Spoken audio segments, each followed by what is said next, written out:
This is the video for sections 1.3 and 1.4 in Math 117. We have a few new formulas to introduce today, so let's do those first. Lines have a whole bunch of formulas, and you'll need to memorize these formulas. So on the test, I'm going to ask you for a bunch of formulas. There are 5 equations of lines. Y equals mx plus b, just about everybody remembers that one. This one's going to be important for us. This is the point slope formula line. This is slope intercept. Point slope here. That one's going to be important because we're going to use that when we get to derivatives. The standard form looks like ax plus by equals c. And note up here, I forgot to mention this, but up here, this is y sub 1. These are subscripts, not exponents. Y sub 1, y minus y sub 1, m, x minus x sub 1. Remember that m stands for the slope. x1, y1 would be the point, hence point slope. So if you have a point in the slope, you can find the equation of the line. Standard, then horizontal is y is equal to b, and vertical is x is equal to a. Oftentimes I give this as a bonus. Hoy-Bucks is a mnemonic device to help remember which one's horizontal and which vertical. So horizontal lines have 0 slope, y is equal to something. Vertical lines have undefined slope, x is equal to something. H-O-Y-V-U-X, Hoy-Bucks. Then the slope formula you should remember is m. It's either rise over run if you're looking at a graph, or it's y2 minus y1 over x2 minus x1. We need to know that parallel slopes have the same, parallel lines have the same slope, and that perpendicular lines have negative reciprocal slopes. So for instance, here if we had a line where the slope was equal to negative 2/3, then the slope of the perpendicular would be equal to the reciprocal, and the negative of that would give me positive. Just an example. So take a moment if you need to, write this down because you're going to need to know the forms of the lines, the formula for the slope, both of these. These will be worth a point apiece on the next test. You can see that on the review sheet. We're going to need these in order to work a few of the problems. Alright, so lines, that was on a separate page. So take a look closely if you need to do that. The Pythagorean theorem, remember that if you're looking at a right triangle, this is A, B, and C, where you have a right triangle, then we have a squared plus b squared is equal to c squared. And that takes us to both the distance and the formula for the circle. So the distance formula is d is equal to, and when I ask for formulas, d is equal to is necessary there. Just don't put the right side, you have to put the entire formula to get it correct.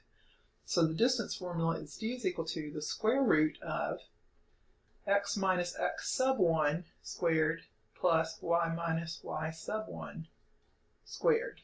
And then the circle formula looks very similar. If I square both sides here, make that an r instead, I get x minus h squared plus y minus k squared equals r squared. Where here, h and k is the center. That's a point. And r equals the radius. So these you'll need to know, the distance and the circle. Pythagorean you don't. I introduced Pythagorean here to remind you of this, and the distance and circle both come from that. So you can look that up if you need to online. So looking through the exercises for 1.3 and 1.4, we see that the first ones here are going to require me to give the coordinates for the points. Notice that it already has a parentheses, and it wants for point A. When I pop up here, it's going to pop up a little information thing. You can see the little information. And it's kind of annoying if you're trying not to do it. You might point to the screen with your finger instead of pointing with your mouse, because then you'll be able to not show that information. So the quadrants, remember that this is the first quadrant and they go around counterclockwise. This one is the second, the third, and the fourth. And they're usually in Roman numerals like this, but not always. So the first 3 problems on this set are pretty much the same problem with different points. Here it says which point is represented by the order pair, so it's just working the first 3 problems backwards. This one asks which points have negative y coordinates. Negative y coordinates. So this is the y-axis, but the y-coordinates would be the ones below the axis that would be negative. So you just want to know which one of those have negative y-coordinates. Anything that has a y-coordinate of 0 would not be considered negative. Number 6 asks for negative x-coordinates. So we're looking at the right side of the graph where the positive x is positive, so that would not be the correct answers. We want to be looking at the left side where the x is negative. And it says a negative y coordinate, so we're looking for negative x's and negative y's. That would be the third quadrant. Number 7 pretty much is the same kind of thing, but it's saying which has an x coordinate that is equal to 0. That's the same. Which one is on the y-axis? The next 3 problems are finding the distance between the given points. So we're going to go to an example here. So for the distance formula, if I have these 2 points, -2, 5, and 4, -8. To find the distance, I would say d is equal to the square root of the x1 minus x2. And these actually should be x2 minus x1, sorry. So go back and change that. x2 minus x1 and y2 minus y1, that's what it should have said. Plus, here's my form. So there's a form. Formula means you've got a form you're putting stuff into. I want the x coordinates in here. So x2 would be this one, minus y2 would be -2, x1 rather. And then the y2 would be this one, -8, minus the 5. Now you can kind of twist these. You can see these are your x's, 4 minus -2, -8 minus 5. That's what I should end up getting. So you could kind of twist those and see where they're supposed to go if you were going to put them in for a slope. The order here doesn't matter, but if you were working for slope, it would matter which one you put first. You would have to be consistent at least. So we have the square root of 4 plus 2, this should be squared. That'd be 6 squared, which is 36, plus -8 minus 5, that's actually -13 squared will give me a positive 169. So in your calculator, if you're going to do negative squared, that would be -13 squared like this, which gives me a positive 169. Negative times negative gives me positive. So be careful with that. So if I add these two together, I get 36 plus 169, and I could go to my calculator and do that. But 6 and 9 is 5, carry the 1, 6 and 3 are 9, and 1 would give me 10. So I end up with 205. So the square root of 205. Now 205 doesn't have any perfect squares in it, so this is as nice as I could leave this. I would not want you to turn this into a decimal. If you did, I would need 3 decimal places for the test, but I really just want it left as a square root of 205. We'll do another example of this. If I had the points -2, -3, and 1, 5, then the distance form would give me square root of, put the form in, it's plus in the middle, minus here. So I have 1 minus a -3, and I could have written that as a plus 3. Maybe you'll do that, and I'll do it on the next one. And this will be 5, this should be 2, sorry about that. 1 minus -2, this will be 5 minus a -3, which gives me plus 3. So this will give me 1 plus 2 is 3 squared gives me 9, plus 5 plus 3 is 8 squared gives me 64. So it'll be the square root of 9 plus 64, which I believe gives me 73. Square root of 73. So it's really easy, but you can see I was kind of fiddling around here. It's really easy to get the things in the wrong places too. Both of these are x's, this one minus that one, and both of these are y's, this one minus that one. So just be careful with it. The next questions are very specific for a particular use of the distance formula. So it says the coordinates of the point that are 29 units, that's the distance equals 29, away from the origin, and have an x coordinate equal to 20. So we don't know what the y coordinate is, and that's what we're actually looking for, is that y coordinate. We could either use the equation of the circle to do this, or the distance formula to do this, and it really doesn't matter which one. But notice it says away from the origin, that's one of the points. So let's do this problem. So this is number 11 on the problem set. We have a distance of 29. I'm going to use this formula. Distance equals the square root of x2 minus x1 squared plus y2 minus y1 squared. But I'm going to square both sides, so I'll get d squared equals x2 minus x1 squared plus y2 minus y1 squared. So that does kind of look like the circle form. We don't have just an x and y and an hk, or a radius. So we're looking at this. The distance is 29. So 29 squared is equal to, one of my points is 0, 0, and this point is 20, what the y is. So I want the point 20y for my other point. So I'm going to fill in my form. I have 0, 0, so I'll put 0, 0 as the first point. Really didn't have to put them in. And the other one will be 20 for the x and y for the second. So 29 squared, going to your calculator, is 841, is equal to 20 squared, which is 400, plus y squared. So we solve this for y. We get y is equal to 441, y squared rather. Y squared is equal to, so we need the square root. So y is equal to plus or minus the square root of 441. So 441 is actually a perfect square. So if I take square root, I'll end up with plus or minus 21. So go back to my page, and I see that they're looking for the 2 points. The y-coordinate is, the x-coordinate is 20, so both of these should have 20, and then a comma, and the y-coordinate, we had a negative 21 and a 21. Number 12 asks me if the points given form a square. So I can plot them really quickly. I need to go down as far as negative 6. 1, 2, 3, 4, 5, 6. It's negative 6. And up as far as 4. 1, 2, 3, 4. Negative 5. 1, 2, 3, 4, 5. Negative 5. And it looks like the largest... Oh, the x was 4. 1, 2, 3, 4. So 4, 0 would be here. Negative 2, 3. Negative 2, 3 would be here. So we'd want to find the distance between these and find the slope of the line between them.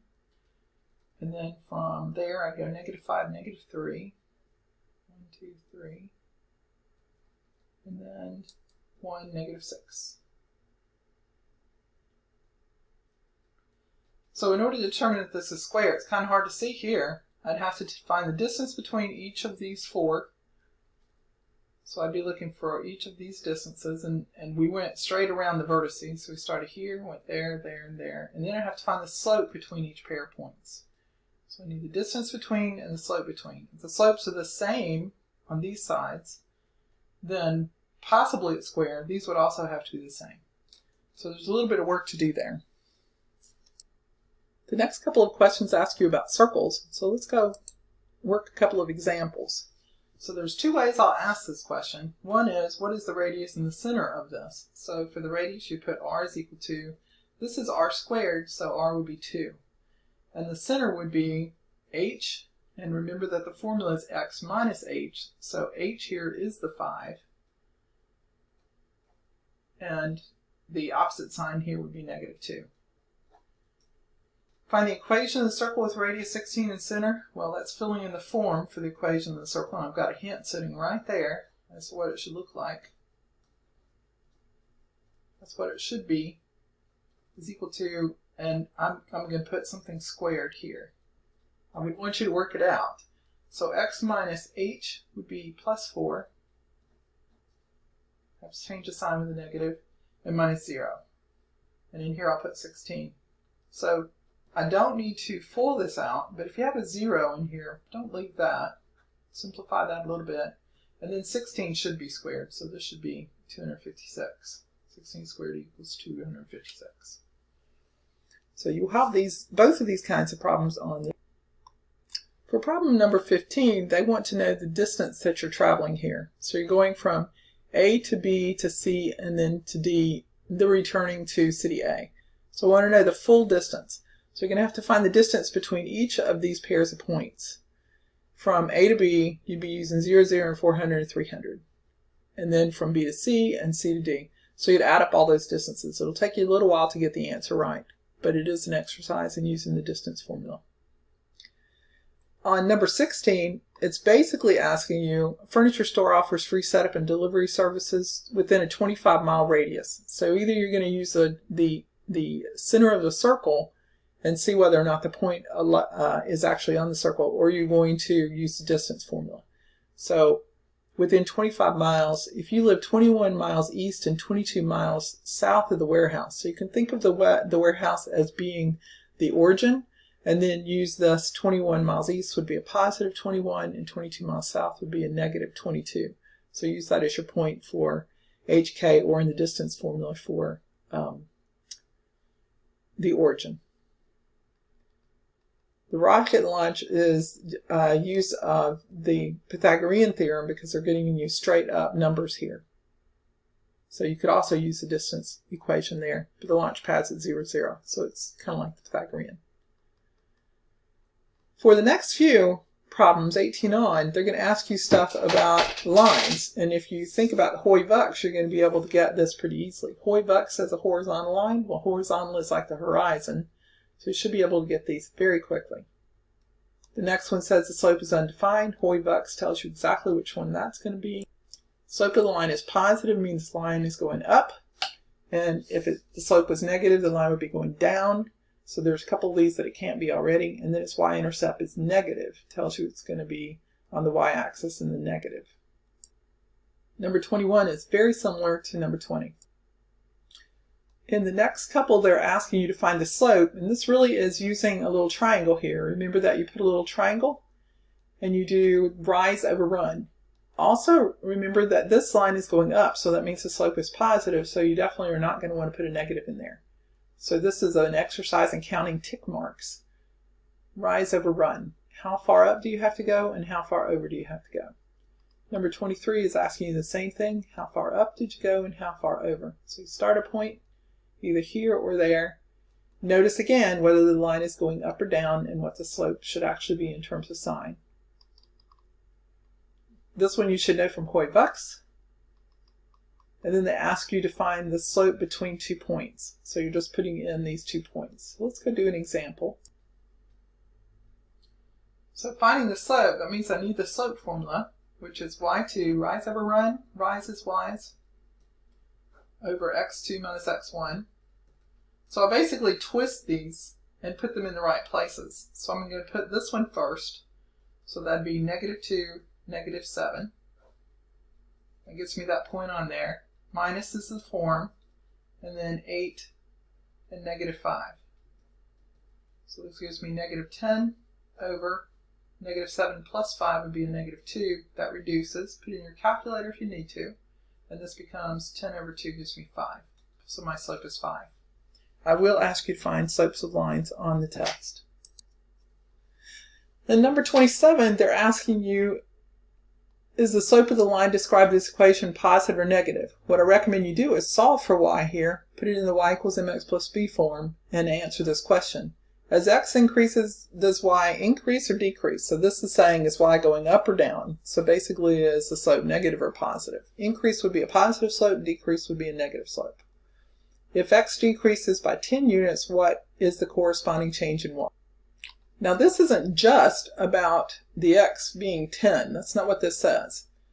If we figure out what the slope is, then we could figure out if we changed x by 10, exactly how much we'd have to change, well, by -10, how much we'd have to change by y. So this is a little tricky, but pay attention to it, you'll be able to do it. In number 28, you're trying to decide whether A, B, and C, D are parallel. So you're going to have to get the slope between A and B and the slope between C and D. And if those slopes are the same, then they're parallel. If they're not, then they're not parallel. The next one is perpendicular. So we can determine whether these are perpendicular by getting the slopes. If they're opposite in sign and reciprocals, then they'll be perpendicular, but you need slopes. Perpendicular and parallel are really just about slope. The horizontal line here, passing through -6 and -3, is, remember that a horizontal line has the equation y equals something. So y equals something, y equals -3 is what this would be, and you need to type that entire equation in here. Number 31 is the same thing, but it's the vertical line, Hoy-Vux. Vertical line means x is equal to something. Number 32 says find an equation of the line that passes through the point and has the indicated slope. So we need a slope and a point. We put it in. That's my point slope formula. It does not say that you need it in any particular form, so I'm going to show you one like this. The first one is a lot like number 31, or 32 rather, and this one's like 33. So 32, this one's like 33.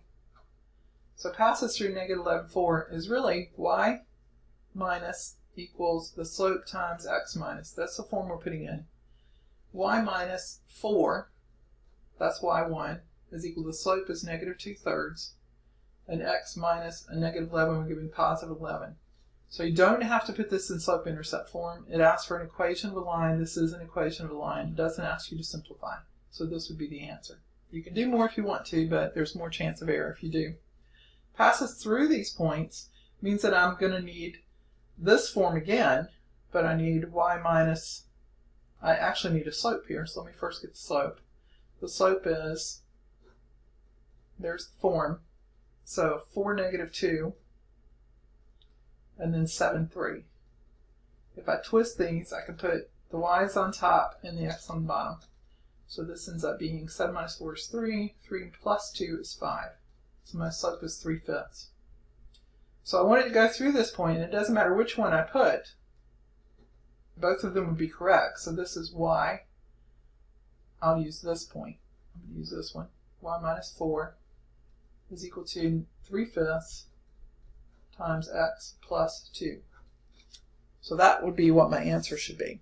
Let's check over here and make sure how they're doing it. Notice it doesn't say y equals, so I need an equation of the line, so not putting in y equals should work just fine. The way to Wales has an equation here. Notice the slope and the intercept. So they're asking you to sketch the line that represents this equation. It should be really easy to represent. It says, what is the expected weight of a 90-foot whale? So L is the length. I'm just going to put 90 in there and figure out what the expected weight should be for a 90-foot whale. That concludes the videos for the lectures needed for the first test. I will give a video for the test 1 review, and it will be available to you probably the night before the test. You're supposed to go through the test 1 review, so make sure you work through that carefully and upload pictures of what you've done.